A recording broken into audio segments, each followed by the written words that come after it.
Welcome to Artificiality, where minds meet machines. We founded Artificiality to help people make sense of artificial intelligence.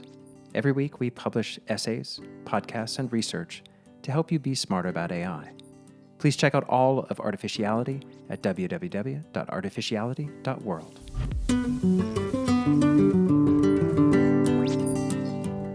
We're excited to welcome Richard Kerris, Vice President of Developer Relations and GM of Media and Entertainment at NVIDIA, to the show today. Richard has an extensive career working with creators and developers across film, music, gaming, and more.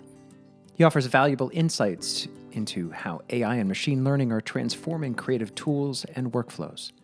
In particular, Richard shares his perspective on how these advanced technologies are democratizing access to high-end capabilities, putting more power into the hands of a broader range of storytellers. He discusses the implications of this for the media industry.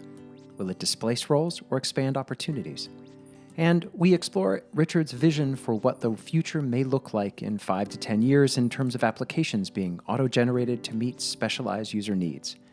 We think you'll find the wide-ranging conversation fascinating as we explore topics from AI-enhanced content creation to digital twins and AI assistants. Let's dive into our discussion with Richard Kerris. Richard, thanks so much for joining us. Excited to talk to you. Great to be here. You've had a long career in the creative space, dealing with, and that's a good thing, don't worry, dealing with everybody from filmmakers to musicians, 3D artists, animators, the whole long list. When you think about the impact of AI and ML today on that world, what gets you most excited?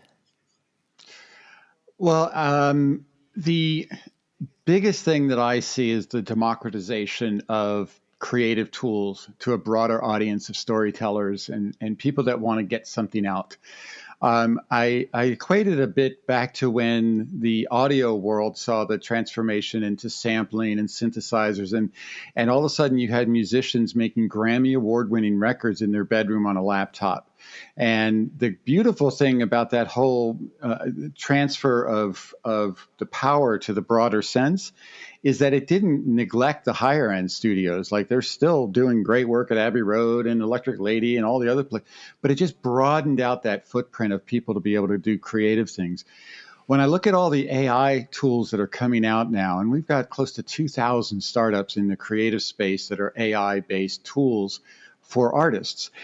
What excites me so much about that is a lot of that power is, it's being given to people that have never had access to it. Like, they've never had access even to a powerful NVIDIA GPU, or they've never had access to a data center to process a lot of these things. And now all of a sudden you're learning that you can prompt and get imagery back. You can modify that imagery. You can modify the prompting of that process. And so all of a sudden you have a much wider group of people being able to create very high quality images, 3D, 2D, videos, et cetera. And they're doing it by accessing that power in the cloud. And I think that's one of the biggest things that we're seeing in the industry is the removal of the necessity to have all of that stuff on premises, to have it in your hands, and actually by putting it in the cloud and you can access it as if you were buying a song on iTunes. That to me is super exciting, because when I see the creative work that's being done out there, it's mind-blowing to think, it wasn't that long ago that it would take a week on a Pixar image computer to create a beautiful ray-traced 3D, image or scene. And now people are doing it by prompting something on a mobile device and getting it back. Totally exciting. So let's get to one of the key questions, which is people worrying about what this is going to do to disrupt the lives and the careers of creatives. And rewind back to the clock when you and I worked together all those many years ago. I remember when, one of the flagship moments was J.J. Abrams talking about editing Alias on his laptop on Final Cut on a plane, right? And that was really exciting, but then there was this whole question about what would it do to the career of editors who had the control over the Avid booths, and was that going to, were they suddenly going to be out of jobs because of, technology taking over? That narrative is even stronger now about worrying that creatives are going to lose their careers. What do you say to that? Right. Well, I think the point you made about control over the booth that they had in the fear and uncertainty of what was about to take place in this transformation of bringing sophisticated editing tools to a laptop to be done anywhere, even on an airplane. It doesn't mean the storytelling changes, right? A storyteller has something to tell, and a lot of them are out there that didn't have access to the booth. No one gave them the keys. Now we're taking those things and we're opening it up and say everyone can have access. And I think it should excite the community in much the same way it did, again, to the music analogy. It didn't replace the musicians. I remember when sampling came out and everybody said, they're stealing John Bonham's bass drum for this rap song. Oh my gosh. And it's like they're going to get rid of musicians and stuff. And actually, it just became another mix, another part of the ingredients that they used in their creative process. I think when we look at these AI tools, to the people that have been doing it traditionally, I love the ones that embrace it and say, wow, I'm going to be able to use this and get more done and be able to tell my story even better, or do things that would have typically been long and tedious, like background imagery for a hero shot. I can now prompt and get that done and still be focusing more on that hero shot than I would have in the past. So fear is just, that's the fear that comes with the unknown. And, I think when it comes to creative tools like we experienced with Final Cut and others, is that if you embrace it, you're going to see that it opens up a whole new world, right? And what do you do with all that stuff? You play, explore, you create, you make things. And that's what's exciting to me, is that I just think we're going to see things that we've never dreamed of before. Yeah, it's interesting because you look back and think back before the democratization, a phrase that I'm not sure whether I really like it or not, but it's there, of these tools. It went from, how much video could you actually watch? There's film and TV, and that was it. And then suddenly now it's everywhere, and everybody's got little clips of things. And I've already found, the creativity that we can use in our business of using, image generation tools is pretty intriguing, and creating sort of a brand, vibe, for it in a way that we as a small business wouldn't be able to do. So there is a way of expansion, and I wonder whether what we'll do is in the future look back and see the, a grand expansion of creative output. It will definitely change people's workflow, which definitely makes people scared. And that's a good and honest, reaction. But then there's still also this change of opening up the floodgates potentially. Yeah, but the positive side of that, and I do like the word democratization, because in the past it was prohibitive to do a lot of creative work. I think back, way back, when I started, I used to make rock videos, and I would spend $420 an hour to use a Quantel paint box in Boston to go in and just paint glints and gleams on this, these particular shots. And and you were amazed at the power. You were able to use the stylus and create and paint on top of the video. And it was like, that was a mind-blowing experience, but not everybody got to do that. And if we didn't have the bandwidth, the budget, we can't do that for you this shot. Fast forward to where that's just commonplace even on a mobile device today, and it just broadens out how many more people can have access to that. And that, to me, is a good thing, and it's evidenced by seeing how much great creative stuff there is out there today. I mean, whether it's the long-form films, and we see, spectacular work coming out of some of the films that, Hollywood and all that, but all the way down to even like short spots on TikTok and other short form media. They're using very sophisticated technology to create their imagery and their story. And to me, I think that's a great thing. Why? Well, I don't see why people would be afraid of that. Yeah. I think it's like embrace it and extend it. But do you think that generative AI is a bit different? The stories that you guys talk about and can talk about at length, which I've heard many times. They're all involve this great expansion of what's possible for a human to do with other humans. But generative AI introduces like this proxy for other humans. Do you see any difference there? Oh, yeah. Well, that proxy is an AI-driven agent that's been trained on your computer, and instead of it being a human that you're conversing with, you're conversing with that agent in the computer. like if I was to say to my production studio not too long ago, I need a background scene of a jungle with a road going through it, and I'm going to have the hero shot be a Jeep driving as it's being chased by a dinosaur or something like that. That team would go off and build that jungle, and it would be timely and costly and everything else. I still want to tell that story of the Jeep and that particular scene. Fast forward to where that production agent is now a computer that's been trained to know what a jungle is or to know what the different types of thing is. I'm still getting that result out of it, but now I don't have to have the burden of the cost and the time and all of those. It really comes down to, what are you doing with it? Like, if, there's as we saw with desktop publishing, when you give people these tools, all of a sudden you see people making slides with 30 different fonts and different sizes, and because they can. And then all of a sudden it kind of works itself out. Like, nobody wants to see that. That's crazy. They want to see what you want to get across with your point. What are you trying to tell me? And so it's refined itself down to yes, you have access to all of those fonts, you have access to all of those things, but it's about what story you're telling. And if we take that same analogy to these clips and content with generative AI, it's still about the story. We see lots of wacky stuff coming out of Gen AI all the time, dogs on surfboards and, cats flying in a spaceship. And, that's just kind of people, I think, just spewing out stuff that they can do, like, oh, I prompted it and I got this crazy thing. But if you take that and then start looking at some of the stuff, like Runway has a AI film festival, and I attended it last year, and I'm actually going to be a judge in this one coming up this year. People are using generative AI to tell stories, and it's from all parts of the globe, and they're telling stories using beautiful imagery and content and stuff that normally they would have never been able to do. It would have been stick figures for some or something like that. So I look at it in that context. But yes, we will always see people putting too many fonts on a slide or too many wacky images prompted with it and stuff like that. But that's just kind of the nature of the beast, I think. I think that just comes along with anything that you give access to. Oh, can I ask what your judging criteria are going to be? Ooh.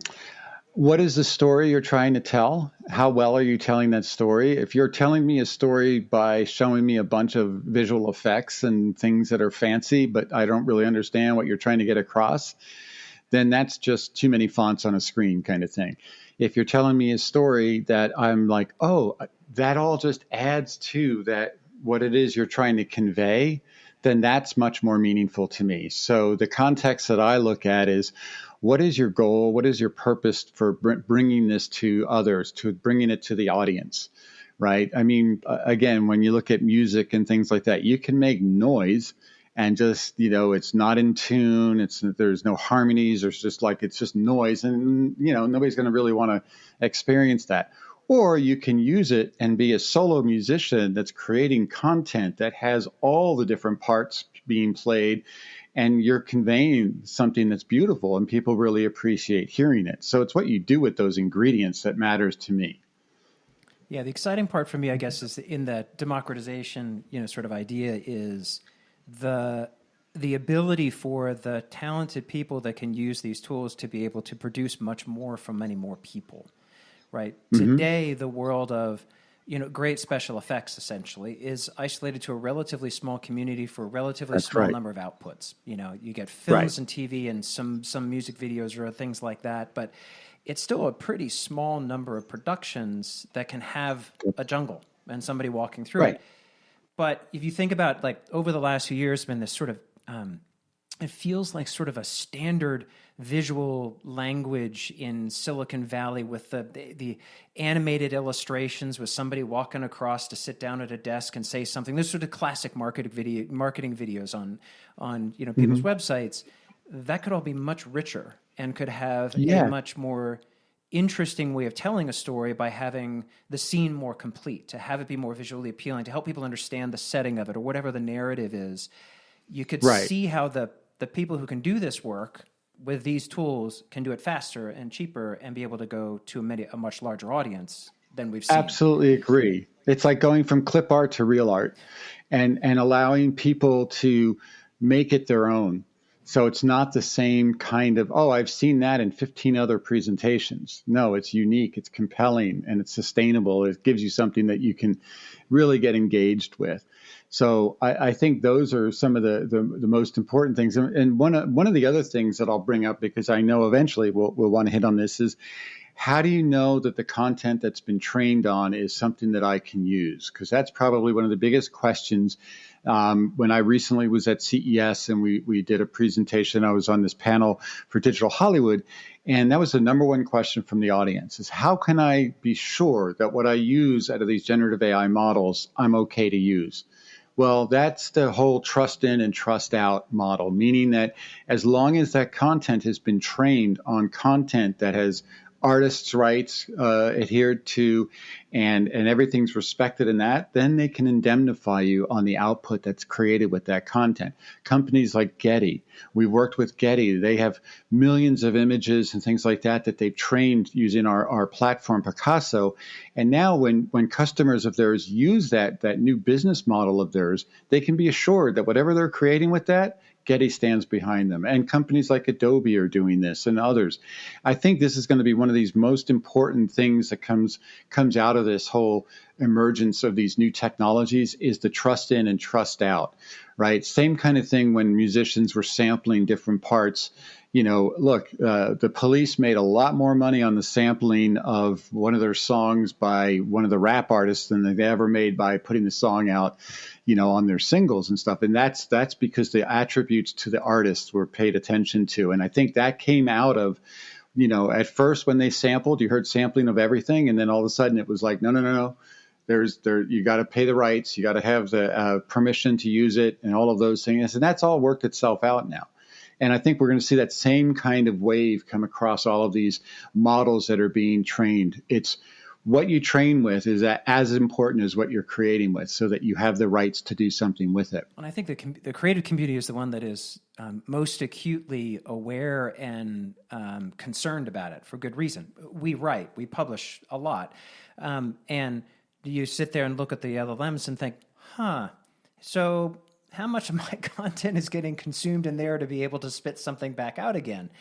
And so having companies like Getty and Adobe, focused on making sure that it's trusted content coming in is incredibly important in this creative community, because otherwise you don't want to produce it and make it freely available. Right. Because, and then get sued. Yeah, exactly. You don't want to get sued, and you don't want to, you don't want to be contributing to something that's essentially replacing you in some way, right? You want to actually feel like you're part of the cycle that actually can be, positive for you as well. Yeah, absolutely. And it's like I said, it's going to become more and more important as we go forward, especially as the tools get more and more refined. Right now, it's a little bit of like the black box. You prompt, you get an image. You prompt, you get a video. You prompt. Well, when I get that result, I don't have much more control over it. Like I don't get the 3D rig for the character that I've just been prompted, that I just prompted and got.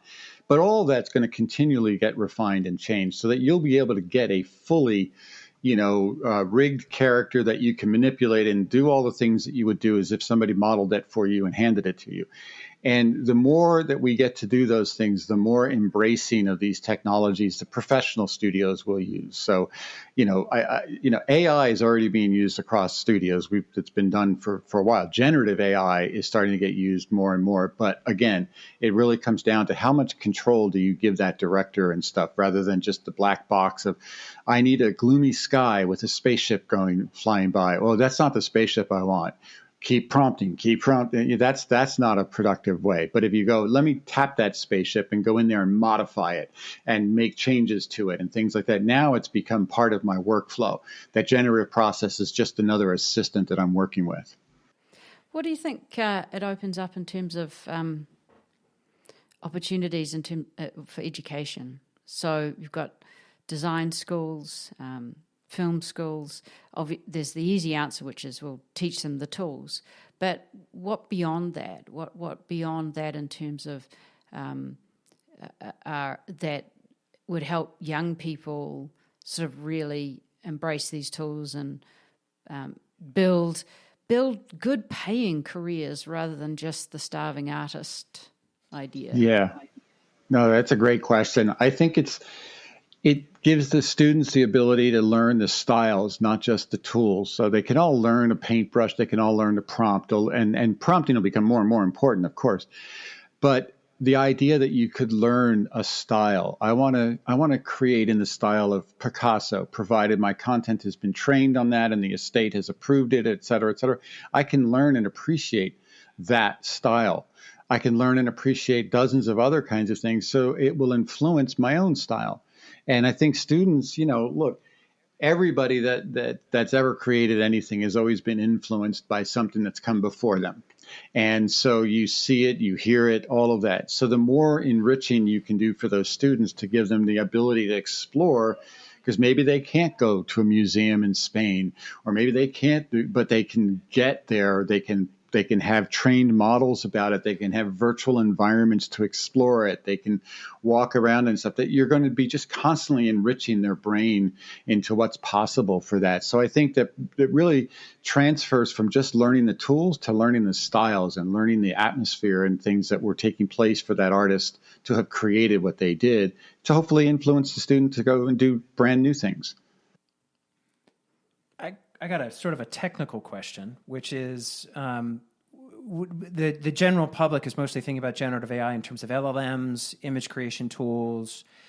I was hoping that you could talk a little bit about OpenUSD and using that for digital content creation, because I'm recognizing that there's a whole workflow that NVIDIA has in the creative world that may not be familiar to people that are outside of that world today. Yeah. So, NVIDIA is a platform and technology company. Most people see the results that our developers build on top of those things. One of our platforms, Omniverse, has been built on top of USD, or Universal Scene Description. And for those that don't know what that is, it was originated at Pixar, and it's by its name, a Universal Scene Description. It's the ability to define and present 3D in an environment that may have come from multiple different tools, from multiple different vendors.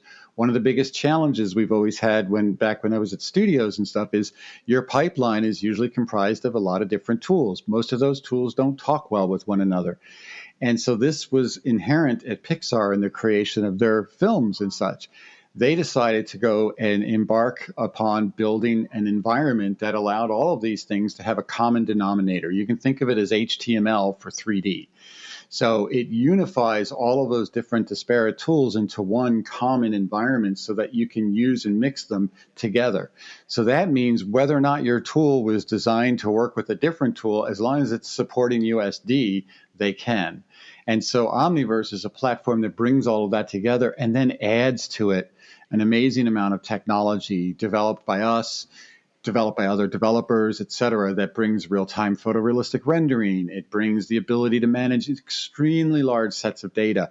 And it brings in AI and generative AI so that you can do things, even as a non-programmer, you can prompt it and create Python scripts and stuff by simply prompting it. I need a script that's going to populate this empty room with tables and chairs.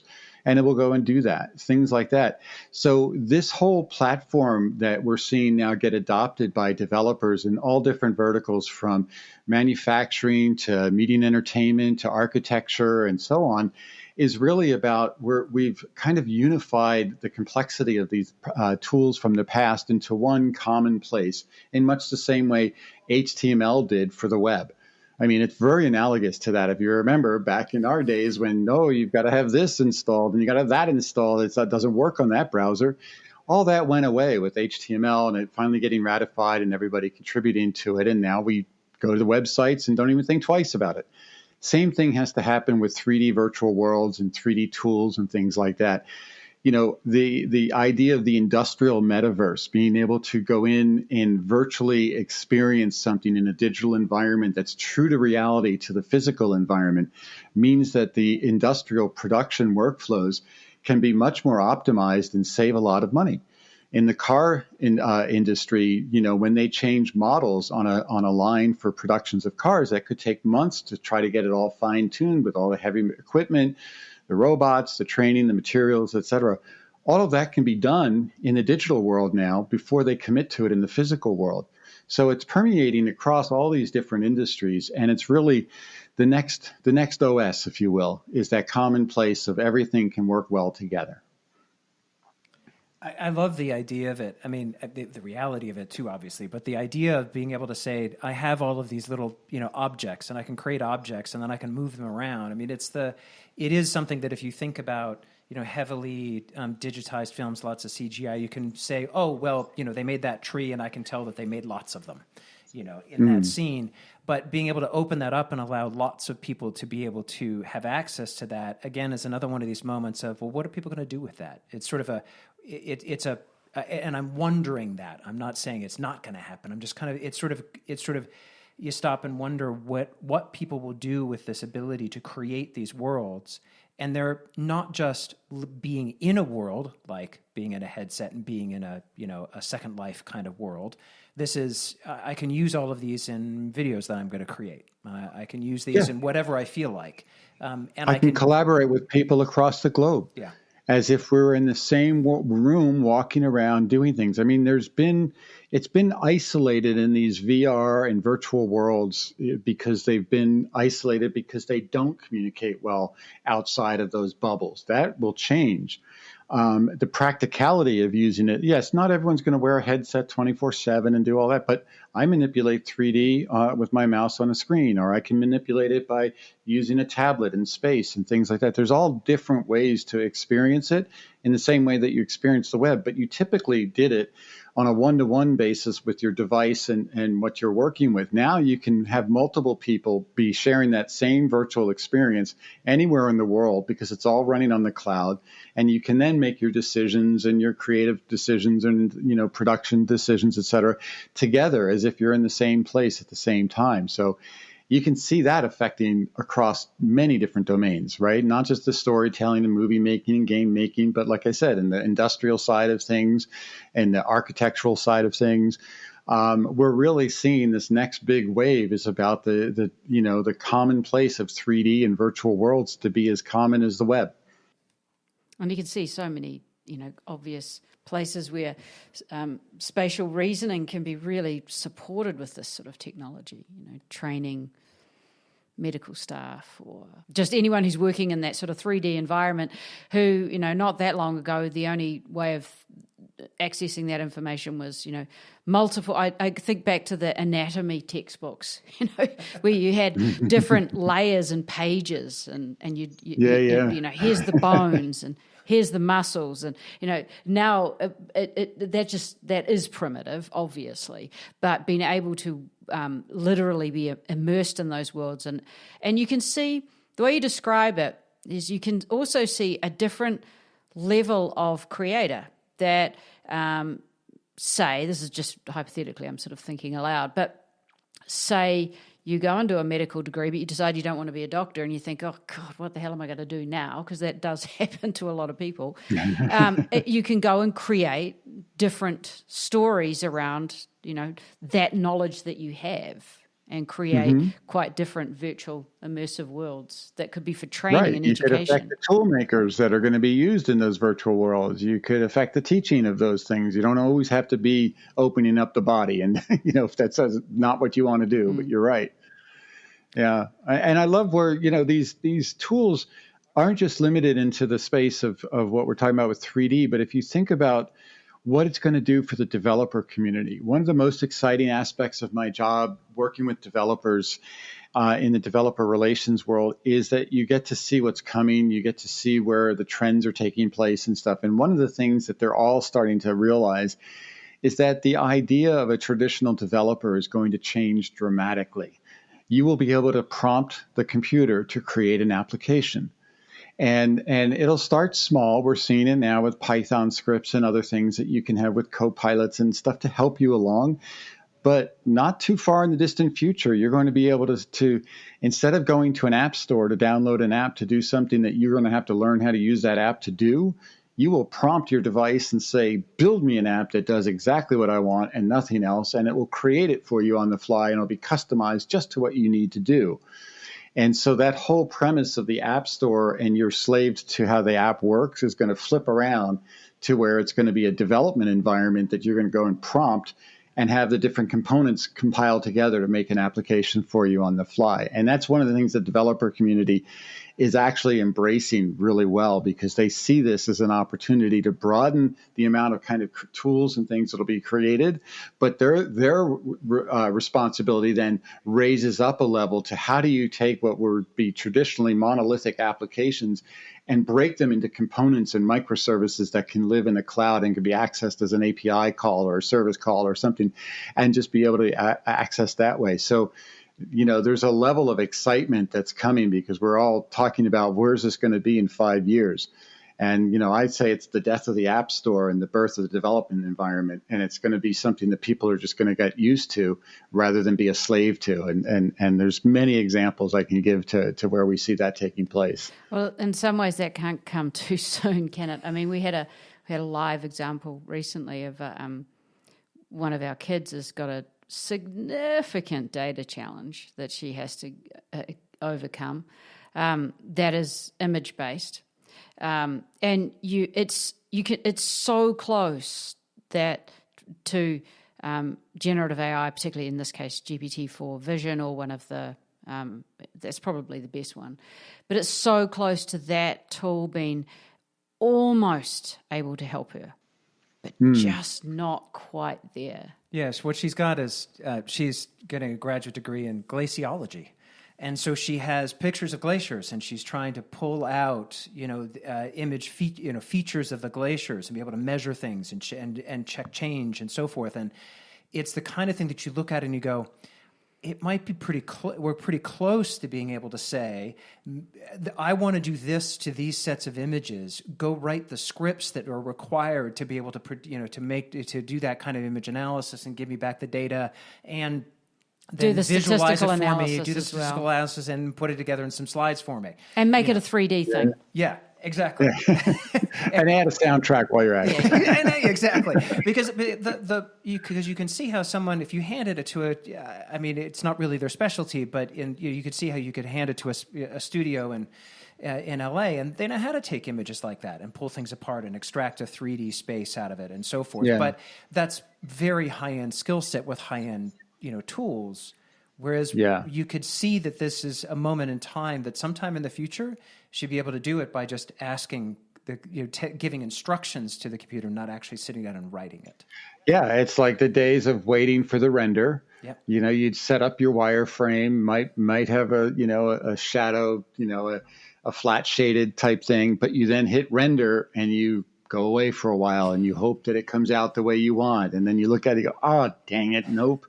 Tweak, back to that. And that iterative process that was so time consuming today is interactive. You just grab it, move it. It's got real time shadows, caustics, the whole 9 yards. And, the first time that we showed our creative team using the Omniverse platform that I talked about, which has a real time photorealistic renderer, RTX render in it, they created a spot called Marbles at Night. And it's on our website, and it's all done in real time. And it's got, it's a traditional marbles game, and there's, you can turn it on fire. You can do all kinds of things.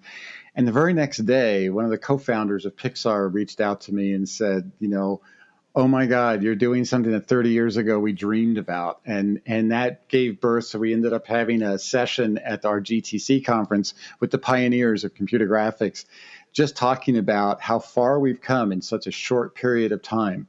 That was a 30-year window from the idea of waiting days for one frame to render to now they're manipulating it in real time with all the attributes, that they dreamed about. And where are we going to be in the next 30?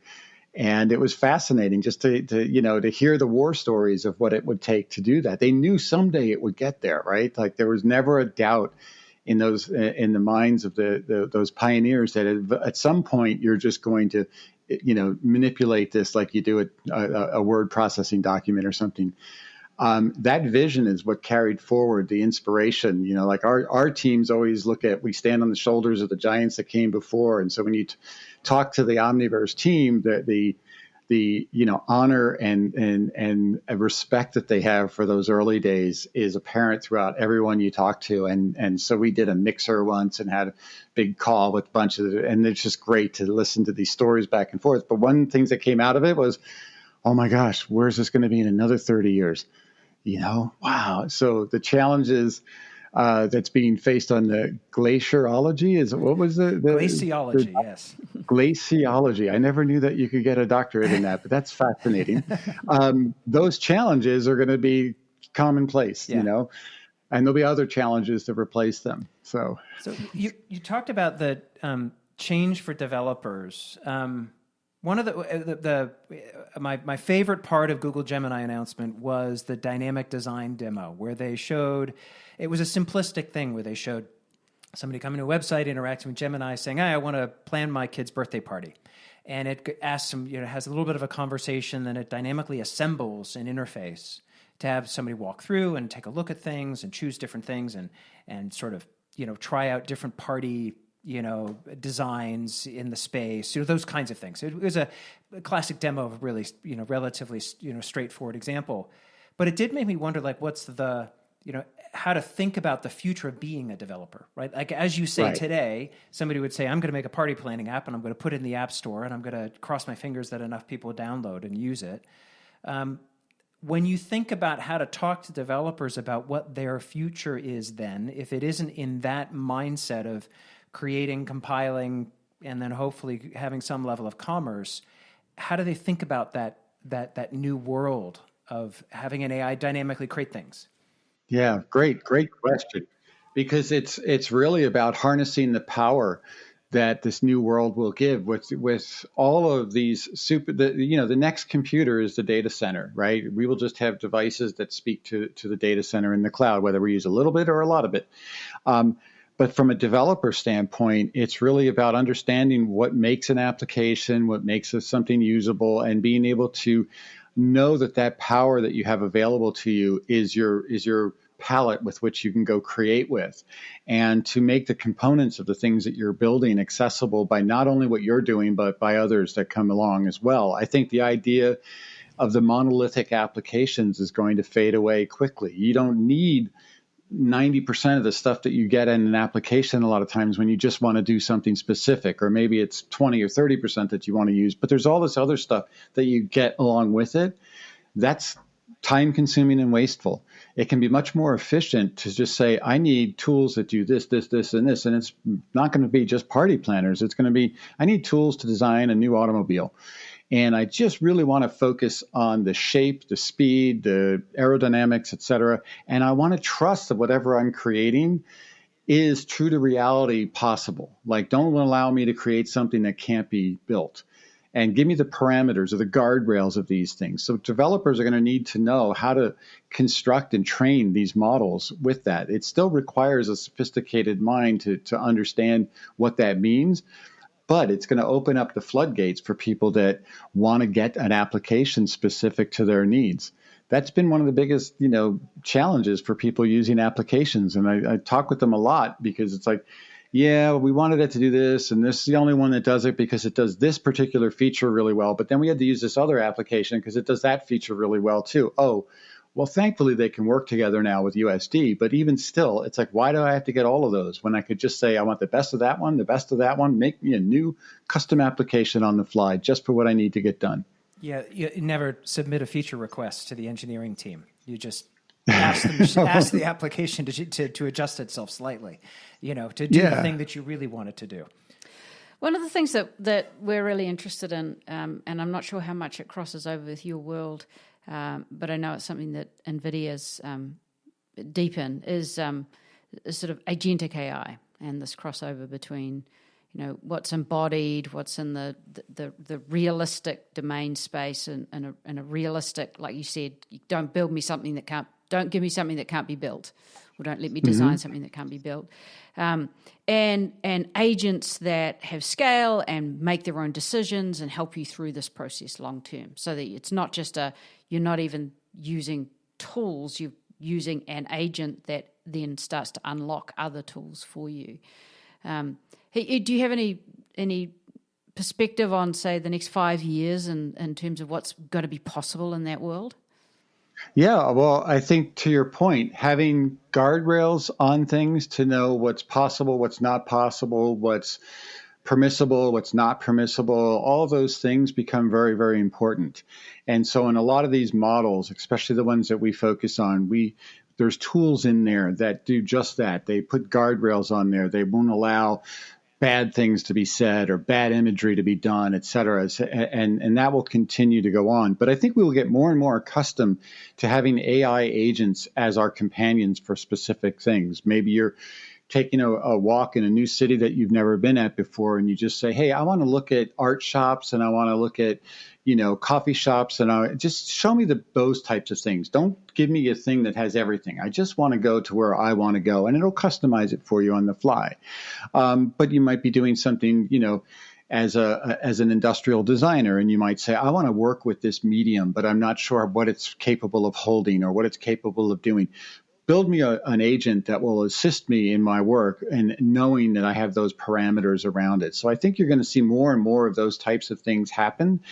But to your point, the important thing there is that those guardrails and the understanding of what can and can't be done or should and shouldn't be done, depending on the case, and allowing you to work within that new medium and then have it at your disposal without fear that, oh my gosh, it just took me to a place where I didn't want to go and now I'm lost and all that kind of stuff. So I think that's the kind of stuff we're going to see in the very near future. And we're already starting to see some of that, the wearables that are coming out. There's the Humane Pin, there's Rabbit, there's, a bunch of other ones that are emerging. And the idea that you would just have these as almost ambient available technology when you need it, and not when you don't. I think that's going to pose some really interesting new prospects for us, especially using AI. Say you're wearing some sort of headset and you're doing some sort of design. You're creating, it doesn't even need to be a headset. You're creating something using generative AI. It's a vision-based thing.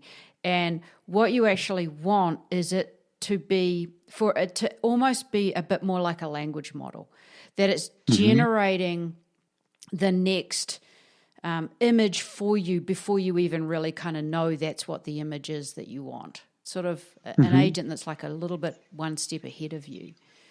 Right. Is that something that you could imagine people wanting to develop or to have?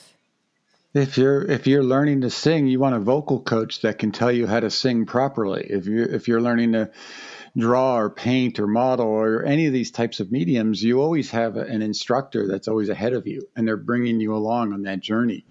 Not everyone has access to a great instructor in different things, but that gets to be changed. You get to say to the computer, I want a model that knows how to sing, that hears my voice and knows what I can do or what I can't do, and now train me, help me to be a better singer in that context, and it'll be customized just for you, but it will be ahead of you because it'll be bringing you along.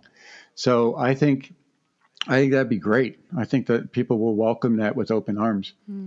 The reason I asked that question is I've been digging into an Apple paper that has just been put out along these lines, and I've been trying to think through, why is it that it's Apple looking at this as opposed to anyone else?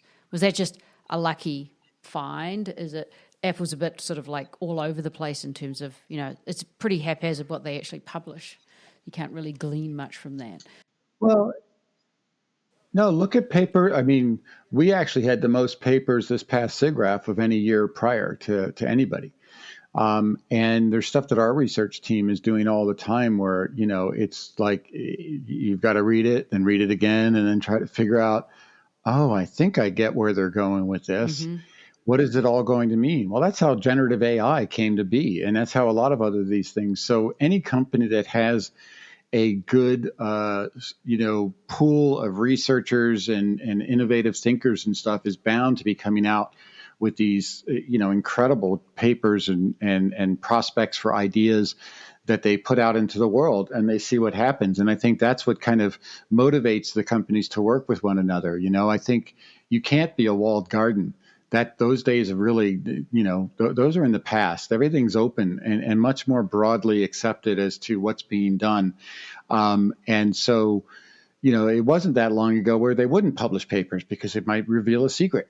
Well, they can still keep the secrets, and they have ways of hiding it in the papers, and it's not hard to kind of see through it, especially when the release of a product comes out. I go, that's what they were talking about.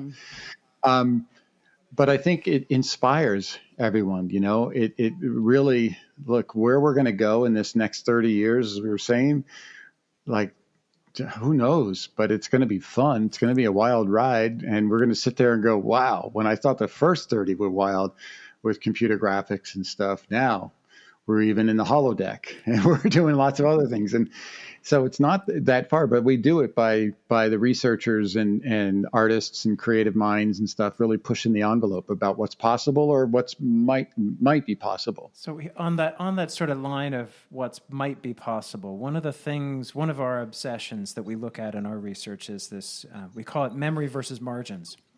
In order to be truly useful, you want your digital partner, your AI partner, to be able to remember everything that you've ever experienced, right? That would be the ultimate, right? That would be the most helpful. But that takes an extraordinary amount of compute and would be extraordinarily expensive today. What do you see in the future that helps break down some of those barriers, that we're able to get to that sort of longer, much, much longer context window in a way so that it can remember things in ways that make it so much more useful, but not be cost prohibitive? Is that a software thing? Is it a hardware thing? Is it something else? Oh, it's definitely, we're seeing the speed of hardware. Our CEO says Moore's law is dead. And I agree in the sense that, we've surpassed that quickly. The amount of power that you can tap into in our supercomputer data centers is daunting, and it's only going to get better because we're going to be using those same tools to help design the next wave and the next wave and such. And I'll give you an example of one of the things that I think is going to really benefit all of mankind with this amount of power. We talk about digital twins for factories. We talk about digital twins for objects and cars and things like that. But one of the most complex things to do a digital twin of is the human body. It's far more complex than a factory or a car and things like that. And so we will get to that point in the not too distant future where you will carry around a digital twin of your body, of and it will be able to understand your past. It will understand your hereditary connections, your family and stuff, and it will be able to look at different scenarios for the future for you, or what you should and shouldn't do. You should have this kind of a diet. You should be undoing these kinds of things, and it will help you live a better life because it will understand your entire essence as if it was a computer model, because it will be, and it'll be able to project different types of futures of what happens if you continue smoking. Here's where that's going to go bad, or if you need to do these different things or watch out for these different types of diseases that you may have had in your family, we're going to get ahead of it and be able to preempt it and things like that.